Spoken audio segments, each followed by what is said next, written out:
बेनर तोरा खोली में हाई वोल्टेज बारे छौड़ी तुहरा चोली में हाई वोल्टेज बारे छौड़ी तुहरा चोली में छुआला पकोट मारतर सोट छुआला पकोट मारतर सोट हम रहे बेनर तोरा खोली में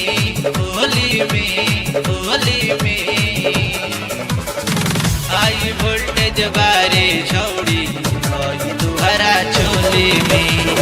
हाई वोल्टेज बारे छौड़ी तुहरा चोली में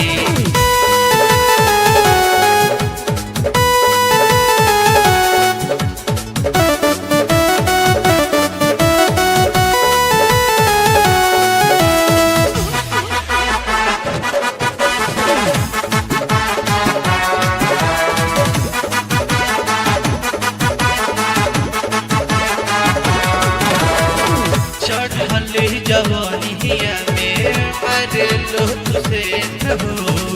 छुअला तुहर दहिया मरे न करे हो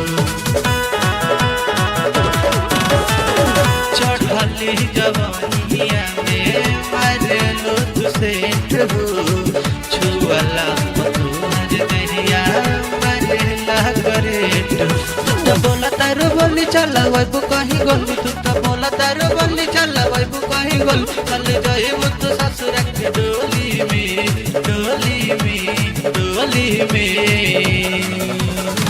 हाई वोल्टेज बारे छौड़ी तुम्हारा चोली में हाई वोल्टेज बारे छौड़ी तुम्हारा चोली में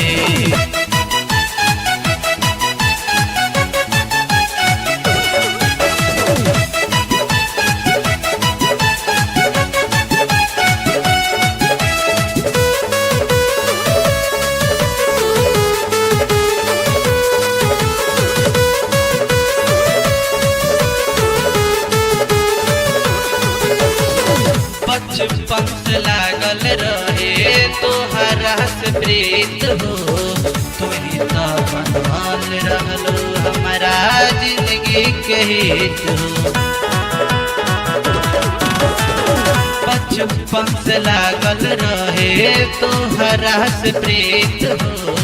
तुही तो बनल रहलो हमारा जिंदगी के हित हो अखिलेश बिहारी देखो प्यार के कहानी अखिलेश बिहारी देखो प्यार के कहानी फिर बनी हाल के फसलो मिठ बोली में हाई वोल्टेज बारे छौड़ी तुम्हारा चोली में हाई वोल्टेज बारे छौड़ी तुम्हारा चोली में छुआला पकोट मारतर सोट छुआला पकोट मारतर सोट हम रहे बेनर तोरा खोली में हाई वोल्टेज बारे छौड़ी तुहरा चोली में हाई वोल्टेज बारे छौड़ी